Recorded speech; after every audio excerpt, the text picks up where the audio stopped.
কুরবানি ঈদ আইছে, আপনারা সিকিউরিটিটা বাড়াইবা যাতে গরু চুরিটা কমে বা বন্ধ হয়। আর ওই লোকে আপনারা যদি সহযোগিতা লাগে পুলিশের সহযোগিতা নিবা। তারা যদি বলে যে আমরা বঙ্গবন্ধুর আদর্শে রাজনীতি করি, তারা বঙ্গবন্ধুকে অপমান করতেছে। বঙ্গবন্ধুর নাম ভাঙাইয়া তারা খায়। তারা হইলো হাইব্রিড এবং বিস্ফোরা বাংলার জমিনে। আমি কেন প্রধানমন্ত্রী হওয়ার পরে আমি কেন আমার ভোগ বিলাস করব? আমি প্রয়োজনে সেরা খাতায় ঘুমাবো, কিন্তু বাংলার প্রত্যেকটা ঘরে ঘরে হযরত ওমর ফারুকের মতো আমি সেই সিদ্ধান্ত নিয়ে ঘরে ঘরে গিয়ে খবর নেব যে কেউ না খাওয়া ব্যক্তি আছে কিনা বাংলাদেশে। আমি সুয়ের মতো সোজা করে ফেলবো দুর্নীতিবাজ নেতাদেরকে, দুর্নীতিবাজ প্রশাসনকে। তথাকথিত হাইব্রিড নেতারা এরাই আমাদেরকে ধ্বংস করে দিচ্ছে। অতএব আমি মনে করি যেভাবে আমাদের সমাজের মানুষের অবস্থা, দেশ থেকে উন্নয়ন হবে, কিন্তু যারা গরিব মানুষ, যারা দিন এনে দিন খায়, তারা ধীরে ধীরে একেবারে ধ্বংসস্তূপে পরিণত হবে। সেই দিন আর বেশি দূরে নয়। এই আমাকে প্রধানমন্ত্রীর দায়িত্ব দেওয়া হয়, তাহলে আমি 90 দিনের ভিতরে 66 জেলার 66টা এমপিকে বহিষ্কার করব, জননন্দিত এমপিকে নির্বাচিত করব, যাতে গরিব মানুষের অধিকার রক্ষা হয়। আমি একটা এমপিও পার্লামেন্টে রাখবো না। এর কারণ একটা, বাংলাদেশে এমন কিছু নেতা আছে, রাজনীতির ময়দানে আছে, এরা কিছুদিন পরে তেল মারতে মারতে এমন একটা পর্যায়ে। ব্যারিস্টার সুমনকে একজন ভালোবেসে গরু দিলেন কুরবানি দেওয়ার জন্য। শুধু তাই না, এইদিকে আবার ব্যারিস্টার সুমন এই কুরবানি ঈদ নিয়ে কিছু সতর্ক বার্তা দিলেন, যা আমরা অনেকেই জানি না। সেই সাথে আজকের ভিডিওতে আমরা দেখব সেই ভাইরাল হকার প্রধানমন্ত্রী ও ব্যারিস্টার সুমনকে নিয়ে কি মন্তব্য করলেন। তো বন্ধুরা চলুন সর্বপ্রথম আজকে আমরা সেই হকারের বক্তব্যটি শুনবো। তারপর আমরা শুনবো এইবার কুরবানি ঈদ নিয়ে ব্যারিস্টার সুমন কি কি বললেন এবং কি সতর্ক বার্তা দিলেন। কথিত হাইব্রিড নেতারা এরাই আমাদেরকে ধ্বংস করে দিচ্ছে। আজকে আমি হকারি করি, আমি কি মানুষ না? 90 দিনের ভিতরে 66 জেলার 66টা এমপিকে বহিষ্কার করব। কেমন আছেন আপনি? আলহামদুলিল্লাহ ভাই, আপনাদের সকলের দোয়ায় ভালো আছি, কারণ গরিব মানুষের আল্লাহ ছাড়া তো আর কেউ নাই। তাই আমরা যে অবস্থায় আছি সে অবস্থায় আমরা শুকর করি মহান রবের প্রতি, যিনি সর্বজগতের মালিক। আপনি তো লকডাউনের মধ্যে বা লকডাউনের পরবর্তীতে বেশ কিছু জ্বালাময় ভাষণ দিয়ে ভাইরাল হয়েছেন। জি। এতে করে আপনি এখনো এই যে বই কলম এগুলো বিক্রি করছেন কেন? এটা হলো ভাগ্যের নির্মম পরিহাস। এই দেশে যারা বিবেকবান মানুষ আছেন, যারা বড় বড় প্রতিষ্ঠানের মালিক আছেন, উনারা হয়তো আমাকে রাস্তার ভিখারি মনে করেন, না হলে সবচাইতে আমাকে তারা তাদের নিজের মতো করে ভাবেন। আর আমি আসলে চাকরি বাকরির জন্য অনেক জায়গায় চেষ্টা করেছি, কিন্তু আমাদের দেশে ভাই একজন পিয়নও 200 টাকা ঘুষ খায়। যেখানেই যাব ঘুষ আর ঘুষ, ঘুষ আর ঘুষ। এখন আমি ভাই 10 টাকার ব্যারাট বিক্রি করি, 10 টাকার বই বিক্রি করি। আমার পক্ষে তো ঘুষ দিয়ে চাকরি করা সম্ভব না, এক। আর দ্বিতীয়ত হচ্ছে, আজকে অত্যন্ত লজ্জাজনক বিষয়, আমাদের বাংলাদেশে বুঝছেন, যারা রাজনীতির পর্যন্ত বুঝে না, এই লোকগুলো ম্যাক্সিমাম এই লোকগুলোই দেখবেন বড় বড় চেয়ার নিয়ে বসে আছে, যার কারণে সমাজের অবহেলিত মানুষগুলো আরো অবহেলিত হচ্ছে, কিন্তু দেশ থেকে উন্নয়ন হচ্ছে। আমাদের প্রধানমন্ত্রী জননেত্রী শেখ হাসিনাকে আমি সবসময় ধন্যবাদ দিয়ে গেছি। উনি বড় বড় মেগা প্রকল্পকে হাতে নিয়েছেন এবং উনি তলাবিহীন জুড়ি বাংলাদেশকে বিশ্ব মানচিত্রে কিন্তু তিনি তুলে ধরেছেন। আজকের বাংলাদেশ আপনি দেখেন, টেকনাফ থেকে তেতুলিয়া, রূপসা থেকে পাটুরিয়া, প্রতিটি বাংলাদেশে আজকে শতভাগ বিদ্যুৎ নিশ্চিত হয়েছে, প্রত্যেকটা রাস্তা পাকা হয়েছে, কিন্তু আমাদের গরিব মানুষের ভাগ্য পরিবর্তন হয় নাই। এর কারণ আমি শেখ হাসিনাকে দায়ী করব না, এর কারণ হচ্ছে তথাকথিত হাইব্রিড নেতারা, এরাই আমাদেরকে ধ্বংস করে দিচ্ছে। অতএব আমি মনে করি যেভাবে আমাদের সমাজের মানুষের অবস্থা, দেশ থেকে উন্নয়ন হবে, কিন্তু যারা গরিব মানুষ, যারা দিন এনে দিন খায়, তারা ধীরে ধীরে একেবারে ধ্বংসস্তূপে পরিণত হবে। সেই দিন আর বেশি দূরে নয়। আপনি একটা কথা বলেছেন যে হাইব্রিড নেতা। জি। আপনি কিভাবে জানলেন যে তারা হাইব্রিড নেতা? তাদের ভিতরে তারা বলে তারা আওয়ামী লীগ করে বা বঙ্গবন্ধুর আদর্শে তারা রাজনীতি করে।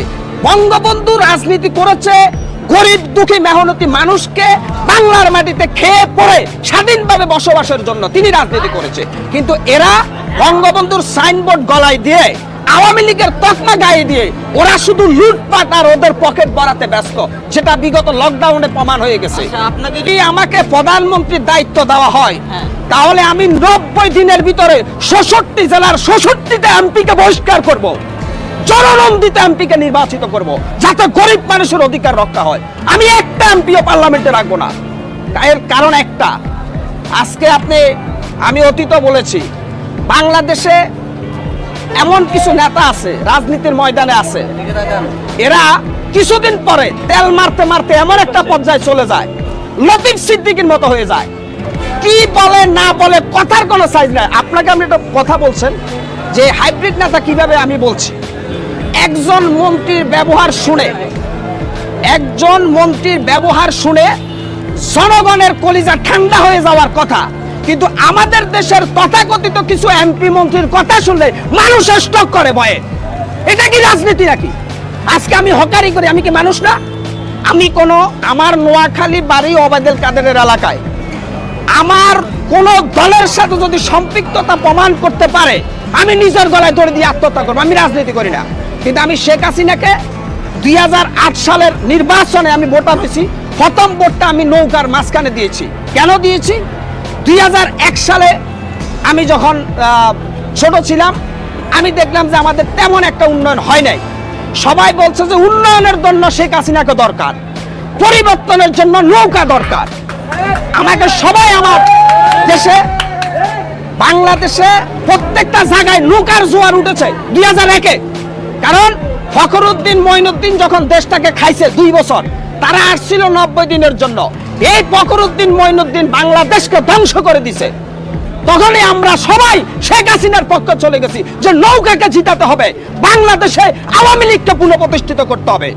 আজকে যেই স্বপ্ন নিয়ে আমরা নৌকার মাঝখানে ছিল দিয়েছি, যেই স্বপ্ন বুকে নিয়ে বাংলাদেশ আওয়ামী লীগকে আমরা নিষ্কুম ভোটে বিজয়ী করেছি, আদৌ কি আমাদের সেই স্বপ্ন পূরণ হয়েছে? বাংলাদেশের ম্যাক্সিমাম নেতারা গরিব মানুষের খোঁজ রাখে না। এটা যদি বলে যে আমরা বঙ্গবন্ধুর আদর্শে রাজনীতি করি, তারা বঙ্গবন্ধুকে অপমান করতেছে। বঙ্গবন্ধুর নাম ভাঙায় তারা খায়। তারা এটা হাইব্রিড এবং বিস্ফোরা বাংলার জমিনে। আমি কেন প্রধানমন্ত্রী হওয়ার পরে আমি কেন আমার ভোগ বিলাস করবো? আমি প্রয়োজনে সেরা খাতায় ঘুমাবো, কিন্তু বাংলার প্রত্যেকটা ঘরে ঘরে হযরত ওমর ফারুকের মতো আমি সেই সিদ্ধান্ত নিয়ে ঘরে ঘরে গিয়ে খবর নেবো যে কেউ না খাওয়া ব্যক্তি আছে কিনা বাংলাদেশে। আমি সুরের মতো সোজা করে ফেলবো দুর্নীতিবাজ নেতাদেরকে, দুর্নীতিবাজ প্রশাসনকে। একজন এমপি আছে, তিনি এমপি, উনার বউ উপজেলার চেয়ারম্যান, উনার ভাগিনা পৌরসভার মেয়র, উনার ভাই আরেক ইউনিয়নের চেয়ারম্যান। এইভাবে উনার চোদ্দ গোষ্ঠীকে পুরো এলাকা দখলের একটা রাজত্বর সুযোগ করে দিছে এমপি সাহেব। যত বড় বড় শিল্পপতি আছে, তারা যদি সঠিকভাবে যাকাত আদায় করতো, খোদার কসম বাংলাদেশে কোনো গরিব মানুষ থাকতো না। সুপ্রিয় দর্শক, গত কয়েক বছর ধরে একটা ব্যক্তি জ্বালাময়ী ভাষণ দিয়ে কিন্তু অনেক বেশি ভাইরাল হয়েছেন। তার মধ্যে হলো প্রথমে লকডাউনের মধ্যে তার মেয়ের জন্য দুধ কেনার পয়সা নাই, তারপরে বিভিন্ন বিষয় নিয়ে তিনি কথা বলেছেন এবং কি সবার মন জয় করেছেন। কে এই ব্যক্তি, কোথা থেকে এলো এই ব্যক্তি, তো আমরা সবকিছু জানবো আজকে আমরা তার কাছ থেকে। তো চলুন ভিডিওটি শুরু করা যাক। আসসালামু আলাইকুম ভাই। ওয়ালাইকুম আসসালাম ভাইয়া। কেমন আছেন আপনি? আলহামদুলিল্লাহ রাব্বিল আলামিন ভাই, আমি আল্লাহ পাকের অশেষ দয়া ভালো আছি। ভালো আছেন? আপনার পুরো নাম? মোহাম্মদ সাইফুল ইসলাম। মোহাম্মদ সাইফুল ইসলাম। জি। সাইফুল ভাই, আপনার বর্তমান বয়স কত? আমার বয়স প্রায় 35 থেকে 36। 35 থেকে 36। জি। আপনার হোম ডিস্ট্রিক্ট কোথায়? আমার হোম ডিস্ট্রিক্ট নোয়াখালী। আমি বলেছিলাম একটা বক্তব্যে, ওবায়দুল কাদের এলাকায়, নোয়াখালী কবিরহাট আমার বাড়ি। আচ্ছা আচ্ছা, পড়াশোনা করেছেন কতটুকু? পড়াশোনা আমি এসএসসি পর্যন্ত যখন পড়ছি, আমার অভাব অনটনের কারণে আমি এসএসসি পরীক্ষা দিতে পারি নাই। পরীক্ষা দিতে পারেননি? জি না, আমি পরীক্ষা দিতে পারি নাই। আমি ঢাকায় চলে আসি। সবকিছু আমার আব্বা তখন আমাদের গরু টরু ছিল, ওগুলো বিক্রি করে আমরা ঢাকায় চলে আসি। Full family? জি, 2001 সালে যখন বিএনপি ক্ষমতা আসলো, তখনই কিন্তু আমি ঢাকায় চলে আসি। আচ্ছা আচ্ছা, এই যে আপনি যে কথাগুলো বলেন, হ্যাঁ, একদম মনে হচ্ছে মনের অন্তরস্থল থেকে ভেতর থেকে কথাগুলো আসে। মানে এগুলো শেখা বা আপনার এই যে বেড়ে ওঠা নোয়াখালীতে, যদি একটু বলতেন আমাদের। আসলে ভাইয়া, আমি যখন ক্লাস 6-এ উঠি, পঞ্চম শ্রেণী থেকে, তখন থেকে আমার বাজারে বড় বড় ছাত্র রাজনীতিবিদরা মিছিল মিটিং শোডাউন করতো। আমার তখন থেকে একটা নেশা ছিল মিছিলে অংশগ্রহণ করা এবং শোডাউন করা। বাট আমার একটা স্বপ্ন ছিল যে বড় স্টেজে আমি কথা বলবো দেশ, জাতি এবং সমাজের কল্যাণে। তখন থেকে আমার একটা নেশায় আমি আমার লেখাপড়ার পাশাপাশি আমি বিভিন্ন মিছিল সমাবেশে যোগদান শুরু করছি। আমি কিন্তু নাম বলবো না কোন দল করি আমি, কারণ এখন বর্তমানে কোনো দল করি না। আর তখন আমি দেখলাম যে একটা সময় যখন বুঝতে পারলাম যে রাজনীতিটা রাজনীতিবিদদের হাতে নেই, রাজনীতি চলে গেছে আজকে আমলাতন্ত্র, রাজনীতি চলে গেছে আজকে টেন্ডারবাজ এবং চাঁদাবাজদের দখলে। তারা আসলে কোনো দলের আদর্শে রাজনীতি করে না, তারা তাদের নিজের স্বার্থ উপার্জনের জন্য তারা রাজনীতি করে। তখন থেকে আমি আস্তে আস্তে রাজনীতি থেকে সরে গেলাম, যে আসলে তো এটা রাজনীতি না। কারণ আমরা বঙ্গবন্ধুর ইতিহাস শুনেছি, দেখেছি, আমরা অনেক রাজনৈতিক বড় বড় নেতাদের আপনার ভাষণগুলো আমরা দেখেছি। সেখানে ছিল গরিব দুঃখী মেহনতি মানুষের কল্যাণে কাজ করা। রাজনীতি তো ভোগের বিষয় না, রাজনীতি হচ্ছে জনগণের কল্যাণে কাজ করা। তো কাজে আমি যখন দেখলাম যে আসলে রাজনীতিতে এখন আর সেভাবে নাই, রাজনীতিতে হাইব্রিড এবং পরগাছা ঢুকে গেছে, তখন থেকে আমি রাজনীতি থেকে দূরে সরে গেলাম। আমি বিগত লকডাউনে আই নিউজ বিডিতে একটা ভাষণ দিয়েছি। আমার দুধের বাচ্চা বিছানায় ছটফট করেছিল, 1 কেজি চিনি দিয়ে আমি আমার দুধের বাচ্চাকে সুজি খাওয়াতে পারি নাই। তখন থেকে মূলত গোটা বাংলাদেশের মানুষ আমাকে চিনতে পেরেছে। আসলে আমি অনেককে বলেছি, প্রয়োজন আমার বাসায় এসে আপনারা তল্লাশি করেন যে আমি মিথ্যা বলি বা নাটক করি কিনা। আমি সত্যের পক্ষে কথা বলছি। আজকে দেখেন আপনি, কেউ কিন্তু আমার এই দুধের বাচ্চাটার খবর রাখে নাই। তাহলে এত বড় বড় নেতা বাংলাদেশে, এত বড় বড় শিল্পপতি, তারা কেউই কিন্তু আমার খবর নিল না। শুধু আমি না, গোটা বাংলাদেশে আমার মতো তো এভাবে অনেকেই অসহায় ছিল, কারো খবর কিন্তু নেই নাই। তারা করছে কি, তাদের মুখ পরিচিত স্বজনদেরকে কিছু টান টান দিয়ে তারা সেলফি তুলে আপনার সমাজে প্রকাশ করছে আমরা দান দিচ্ছি। আসলে এটা তাদের ফাঁকা বলে। আরেকটা জিনিস আপনাকে যেটা আমি বলতে চাচ্ছি, সেটা হচ্ছে আমাদের দেশে যত বড় বড় শিল্পপতি আছে, তারা যদি সঠিকভাবে জাকাত আদায় করতো, খোদার কসম বাংলাদেশে কোনো গরিব মানুষ থাকতো না।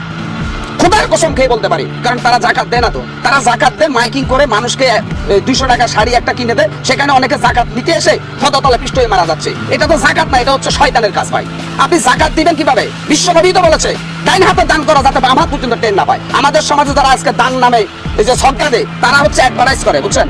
এটা দান না ভাই, এটা হচ্ছে যে আল্লাহর সাথে নাটক করা, আমি মনে করি মহান রাব্বুল আলামিনের সাথে। আচ্ছা, তো আপনি ঢাকায় এসেছেন মেলা বছর হয়েছে, প্রায় 20 বছর। জি। এই 20 বছরের মধ্যে আপনি কি কি কর্ম করেছেন? আমি ঢাকায় এসেছি, এসে আমি প্রথমে ফ্ল্যাক্সে করে হেঁটে হেঁটে রাস্তায় চা বিক্রি করেছি। তারপরে আমি একটা জায়গায় চাকরি করেছি পিয়ন পোস্টে বনানীতে। সেখানে আমি 2-3 বছর চাকরি করেছি, আমাকে মাত্র 1800-2000 টাকা বেতন দিয়েছে তারা। এরপরে সবকিছু ছেড়ে দিয়ে আমি ঢুকছি সোয়েটার ফ্যাক্টরিতে একটা চাকরি করার জন্য। সেখানে দেখলাম যে আমার সাথে সুপারভাইজার বা বড় বড় যারা একটু কাজে ভুল হলে অমানসিকভাবে গালিগালাজ করে। আমি তখন মনের গোসায় চাকরিটাও ছেড়ে দিলাম। লাস্টে এসে আমি রাস্তায় বাচ্চাদের বই টই এইগুলো নিয়ে আমি বিক্রি। এটা কত বছর ধরে বিক্রি করছেন রাস্তায়? আজকে 8-10 বছর ধরে বিক্রি করতেছি। মানে 8-10 বছর ধরে আপনি বই বিক্রি করছেন? বই, বাচ্চাদের বই টই এগুলো বিক্রি করি। মানে এটা যে বিক্রি করছেন কতটুকু স্বাধীন মনে করছেন? তখন আমি মনে করি যে আমি যদি 200 টাকা দৈনিক কামাই, তবু আমি স্বাধীন। আমি কারো বকা খাইতে হয় না, কারো গালি শুনতে হয় না, আমাকে স্বাধীনভাবে আমি কাজ করি। যদিও আমি দিন এনে দিন খাই, একদিন কাজ না করলে পরের দিন আমার চুলায় ঠিক মতো আগুন জ্বলে না। আমার 2টো মেয়ে ভাই, একটা মেয়ের লেখাপড়া করাই আমি, এই আপনার 8 বছর বয়স।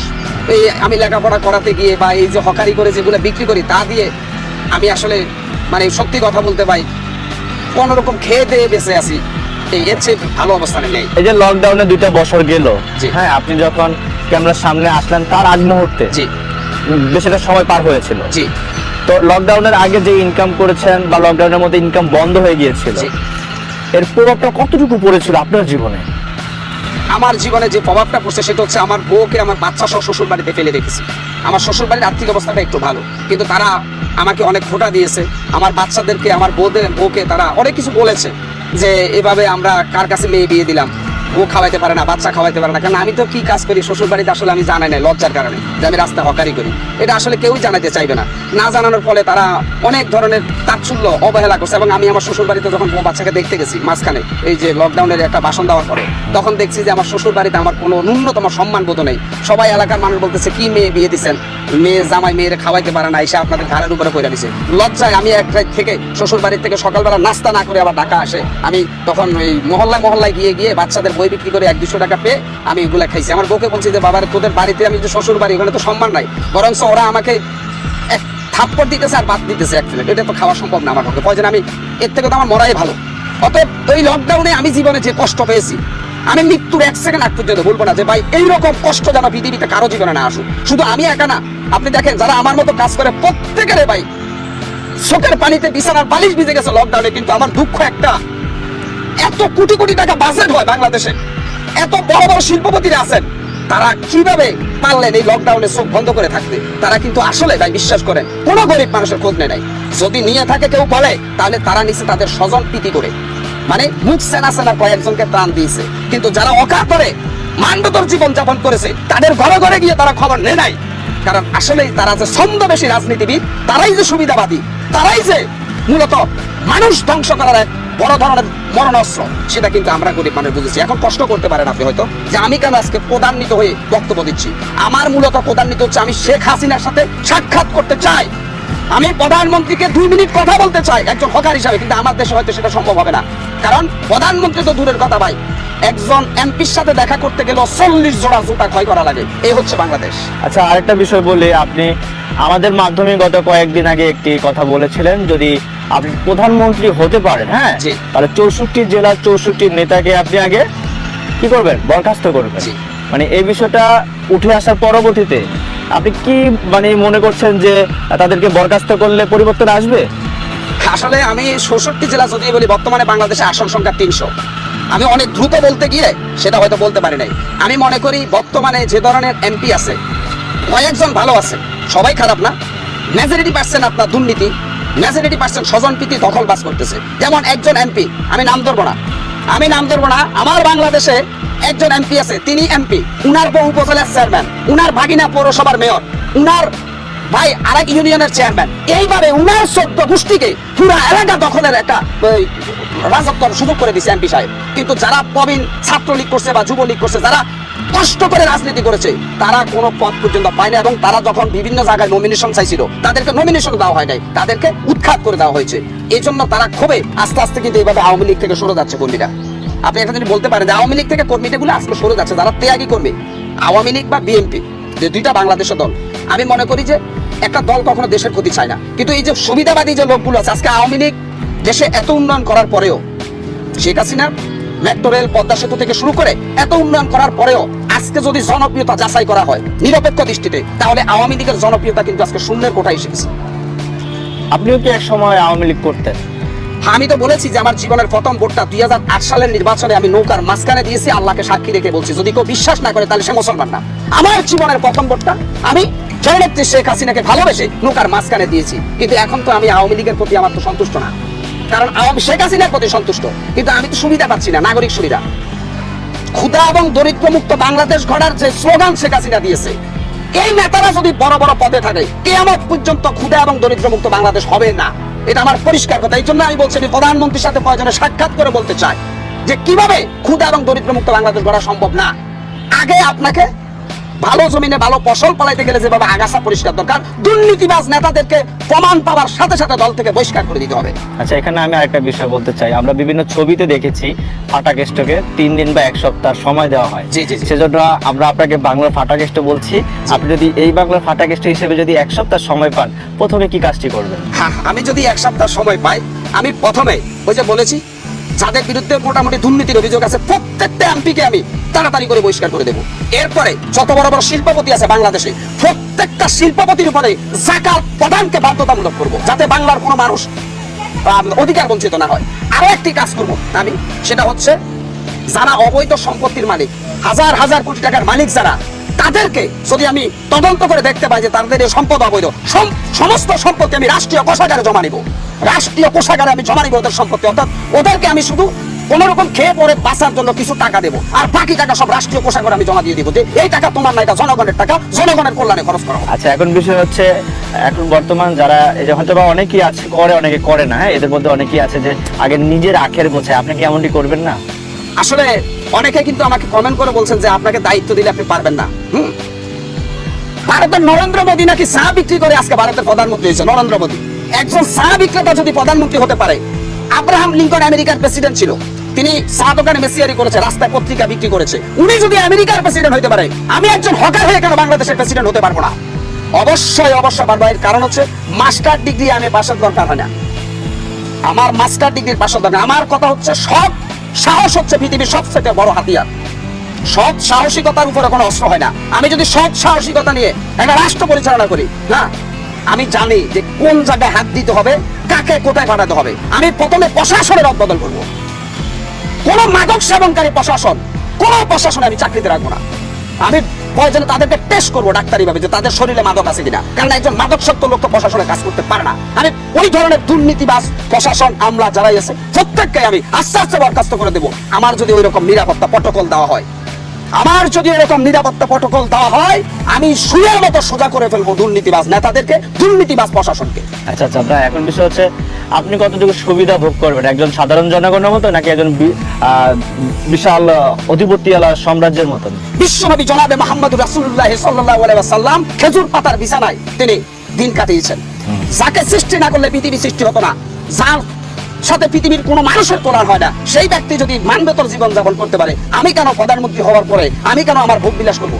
আমি প্রয়োজনে ছেঁড়া খাতায় ঘুমাবো, কিন্তু বাংলার প্রত্যেকটা ঘরে ঘরে হযরত ওমর ফারুকের মতো আমি সেই সিদ্ধান্ত নিয়ে ঘরে ঘরে গিয়ে খবর নেবো যে কেউ না খাওয়া ব্যক্তি আছে কিনা বাংলাদেশে। এই যে আপনি বললেন আপনি যেটা চাচ্ছেন যে হযরত মুহাম্মদ সাল্লাল্লাহু আলাইহি ওয়াসাল্লামের ঘটনা তুলে ধরলেন, এটাকে ইস্যু করে যদি কেউ যদি আপনাকে অন্য কোনো উপাধি দিয়ে দেয়, এখন দেখা যাচ্ছে বলবো যে আপনি হয়তো বা যে কোনো ইসলামিক যেগুলো বাংলাদেশের প্রেক্ষাপটে নিষিদ্ধ, এরকম বললে আপনি বিষয়টা কিভাবে উপস্থাপন করবেন? আসলে আমার নবীকে আরবের লোকেরা জাদুঘর, পাগল, কবি বলেছিল, আবু জেহেলরা। আমি মনে করি একজন ভালো লোককে যদি কেউ পাগল বলে, কেউ অন্য কিছু আখ্যায়িত হবে, তারাই আবু জেহেলের উত্তরসারী, তারাই ইয়াজিদের বংশধর। তারা কখনো মুসলমান হতে পারে না, তারা কখনো ভালো মানুষ না। আচ্ছা, খুব সুন্দর। এখন বিষয় হচ্ছে আপনার ভিডিও যেগুলো ভাইরাল হয়েছে ইতিমধ্যে, সেখান থেকে কোনোভাবে কি আপনি আপনার সাথে কেউ যোগাযোগ করেনি? না, আসলে আমার সাথে কেউ যোগাযোগ করেনি। আর আমি এক আল্লাহর উপরে ভরসা রাখি। আমি মানুষের কাছে যাইয়া যায় হাত পাতি না যে আমাকে কিছু খাওয়ান। না না, আমি হাত পাতার কথা বলিনি। আমি বলতে চেয়েছি যেটা, যে আপনি যেহেতু এত কষ্ট নিয়ে এতগুলো কথা বললেন আর যেগুলো পুরো বাস্তবতার সাথে মিল আছে, সেটাকে কেন্দ্র করে কেউ যোগাযোগ করেনি আপনার সাথে? না, এটা করবে না তো। আমাদের সমাজ তো ধাপে ধাপে সেদিকে এগিয়ে যাচ্ছে। ইয়া নাফসি হাসরের ময়দানের মতো। আমি খাবো, আমি বাঁচবো, আমার পাশের লোক না খেয়ে থাকো, ও আরো ধ্বংস হয়ে যাক। একটা গাড়ি আছে, আরো 4টা গাড়ি কিনে, একটা বাড়ি আছে, কিভাবে আরো 5টা বাড়ি কিনবে, তাদের হচ্ছে ওই দান্দা। কিন্তু কে খেয়ে আছে, কে না খেয়ে আছে, তারা এগুলা দেখে না। কারণ তারা হচ্ছে হাইব্রিড এবং পরগাছা, তারা সুবিধাবাদী আমলাতন্ত্র, তারা রাজনীতিবিদ না। তারা যদি বলে যে আমরা বঙ্গবন্ধুর আদর্শে রাজনীতি করি, তারা বঙ্গবন্ধুকে অপমান করতেছে। বঙ্গবন্ধুর নাম ভাঙায় তারা। তো বন্ধুরা, এতক্ষণ আপনারা শুনলেন সেই ভাইরাল হকারের বক্তব্য। এখন আমরা শুনবো ব্যারিস্টার সুমন কি বললেন কুরবানি ঈদ নিয়ে এবং কি সতর্ক বার্তা দিলেন। কুরবানি ঈদ আইছে, আপনারা সিকিউরিটিটা বাড়াইবা যাতে গরু চুরিটা কমে বা বন্ধ হয়। আর ওই লোকে আপনারা যদি সহযোগিতা লাগে, পুলিশের সহযোগিতা নিবা। আমি আইসলাম এই রাস্তাটা এই ফাঁকা হইব, হইব সেপ্টেম্বর মাস। এখন আরো তো রয়েছে 4-5 মাস। মানুষের কষ্ট দেখা যায় যে অনেক খাদা হয়ে গেছি গা। এর লাগে নিজের কষ্ট করে নিজের ওই জোগাড় করিয়া পাঠাই দিছি। এই 15-20 ট্রাক্টর আতলা পাঠাইছি, যাতে অন্তত মানুষ এখন চলাফেরা করতে পারে। আর কুরবানি ঈদ আইছে, আপনারা সিকিউরিটিটা বাড়াইবা যাতে গরু চুরিটা কমে বা বন্ধ হয়। আর ওই লোকে আপনারা যদি সহযোগিতা লাগে, পুলিশের সহযোগিতা নিবা। আর আপনারারও দায়িত্ব আছে, আপনারা একটু সজাগ থাকবা। আর যেখানে যে ভুল ধরা পড়বো, এটা আমার সরাসরি জানাই দিবা। আমি কোনো চেয়ারম্যান মেম্বারের মাধ্যমে আমার দ্বারা যাওয়ান লাগতো না। আমার দ্বারা আপনারা আমার বাসা গিয়া দেখুন, সব সাধারণ মানুষ, কোনো অসাধারণ মানুষ আমারে ভালো পায় না, যায়ও না। আপনারা যখন যেটা লাগে সরাসরি নক করবা। আমি কথা দিছি, যতদিন আমার নিঃশ্বাস আছে আর ঘামই আমি জানি যে ঘাম কোনোদিন প্রতারণা করে না। ঘামলে মনে রাখবেন মানুষ আরো পবিত্র হয়। যদি ভালো মানুষের সেবায় করতে গিয়া আপনি ঘাম কিন্তু মানুষকে আরো পবিত্র করে। আমি আপনারা যতক্ষণ পারি এমপি হিসাবে চেষ্টা করে যাইতেছি, যাতে আপনার সুখে দুঃখে আমি থাকতাম পারি। অন্তত আর কোথা পারি না পারি আমার যাতে গাইল নিতে পারেন আপনারা, অত্যন্ত স্বাধীনতা দিয়ে যাইতেছি। তবে আমার লাগে দোয়া করুন, আপনার লাগে দোয়া করতে যাতে। আর অগ্রিমিত মোবারক থাকলো। আর ওই লোকে দোয়া করেন যাতে আমরা এই এলাকাটা সোনাঘাট, মাধবপুর, আমরা যেন অন্তত আমরা বালা মানছে যাতে জীবনটা খাটাই দিলাইতাম পারি আমরা। Thank you. আর ওই আগের মতো যেটা মজা মারে ফজা ভাই আর আমরা খালি বইটা ভাই, তার ওই তো নামকা কইলা ভাই।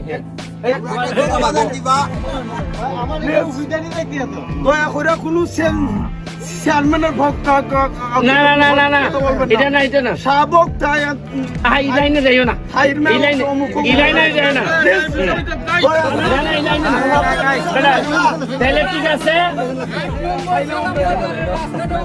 রাস্তা ওই করে ভাই, তোমরা ওই যে সালাম বাজারের রাস্তা যেটা, এটা হইলে গিয়ে আমার ফার্স্ট প্রায়োরিটি দিয়ে রাখছি।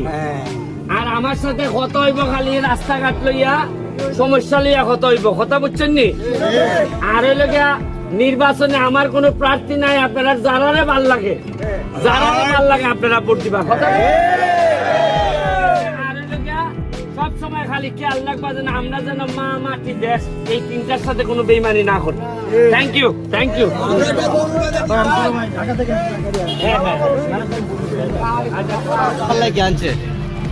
আরে এই গরু আপনি আমার আপনার এই গরু তো ঘুরতে এটা তাই না ফালছে আমি বরবত থেকে ফালছি একটু দুধ চাইছি না এমনিও আপনাদের লেগে যে সময় আপনি ইয়র মধ্যে দান করছিলেন এই সুনামগঞ্জ এই সময় আপনার নামের মাছ এই সময় আপনি বুঝলাম তাই কিন্তু আপনার লেগে অনেক আমার এটা কাজ আবার কান কাজ নিয়োগ করছেন আপনি খানকা গুনানো সাতটা বাজার হ্যাঁ আমার মা দেখতে বলছি মালার মতো দেখতাম আপনারা বাগানে বলছি যে আপনারা দেখতো মাইক তোমার খানকার আসেনি কেন এখন? আছে এটা কিতাব নেই খানকার যা রাজমিরি বাকি না বুঝি খানকার কিতাব নেই। আমি খানকার খাদিম খাদিম ঠিক আছে, তা খানকাটা হ্যাঁ তোমার ইউনিয়ন না তো এটা? না এটা আমরা এলাকা ভাই আমরা এই বেটায় অত বড় গরু আমারে দিছে, এটা আমি অত বড় ঋণ আমি বলা আছে তানে নিজের গাছের বাগায় আছে কলা বড় সরস কলা বেটা তানে নিজের গাছের এই ব্যাগ না করে ইটা কলা খাইলে আছে সংসদের মধ্যে 2 নম্বর লোক রেখে লিটার মনে ঠিক যারা দুর্নীতি করে এবারে বরাদ্দর কথা কয় না, কত টাকা বরাদ্দ পাইছে এরা কয় না, এরারে তো 2-4 কথা কমান লাগবে যা কলার ভাই কলার সাইজটা বড় হইছে না আমার সাথে একটু পরে খালি যাইতাম আমার আপন ভাই আমি কিন্তু নির্বাচন করতে অবশ্যই দোয়া রইল। থ্যাংক ইউ গরু দিয়ে গেলাম আমরা আপনি দেখতে আগায় ওই তো দাদা এই সময় ভাই তো আপনি গরুটা গ্রহণ করছেন, আপনি খুশি নেই? খুশি ইনশাআল্লাহ খুশি অনেক খুশি মনে দিয়ে আমি ভালো মান ছেড়ে দেওয়ার জন্য আছি দিতে পারছি যে আমরা আপনার কতদিনের সাধনা, এটা কতদিন ধরে পালতেছেন? 3 বছরের সাধনা। আমি মনে করেন মায়ের গর্ভ 10 মাস আর 2 বছর 1 মাস আমি পালছি। তার জন্মর পরে একটা দুধ খাই নাই আমরা, কেউ খাইতে দিই না বা কিরায়ও নাই। আনামত রয়েছে একটা, মানে তার কোনো বেআনামত ঘাস দিয়া পালছি, তারে 1 কেজি খাদ্য খাওয়াই পালছি না, সব ঘাস দিয়া আমানত রাখছি শুধু ঘাসের উপরে। সুমন ভাইরে গরুটা দেওয়ার উদ্দেশ্যটা কি, মানে কারণটা কি? হয়েছে এই গরুটা আমাদের খানকা তুনি গেলে হ্যাঁ আমরা খুশি, আমার মা তারে অনেক ভালোবাসে, ওনারে আপ্যায়ন করছি আমরা যে আমাদের খানকাটা দেখবে। হ্যাঁ যদি উনি ভালোবাসে দেখতে আমরা আর কিছু লাগে না। ঠিক আছে, আপনাদের দোয়া রইলো, ভালো থাকেন। আসসালামু আলাইকুম।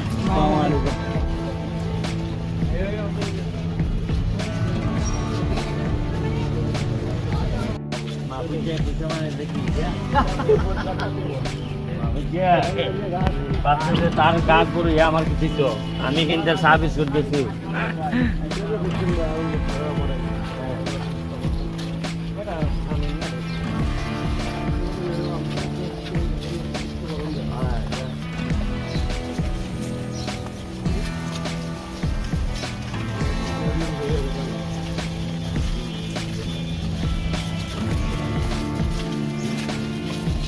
ভালো আসলে আর টেন্টি করে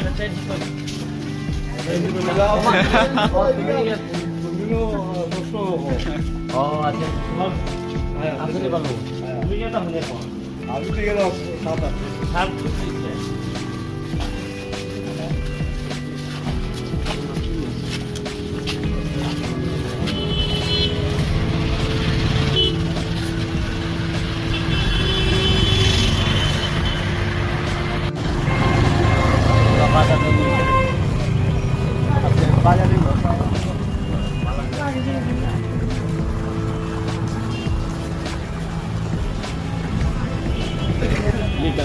লিটার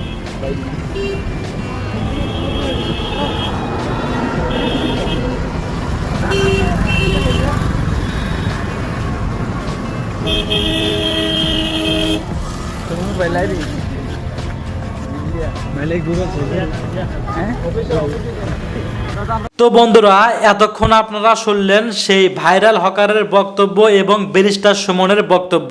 দুইজনের বক্তব্য শুনে আপনাদের কি মন্তব্য অবশ্যই কমেন্ট বক্সে কমেন্ট করতে ভুলবেন না। আর হ্যাঁ, এমন নিত্য নতুন আপডেট খবর সবার আগে পেতে এখনই আমাদের পিচ্চি সাকিব চ্যানেলটি সাবস্ক্রাইব করুন।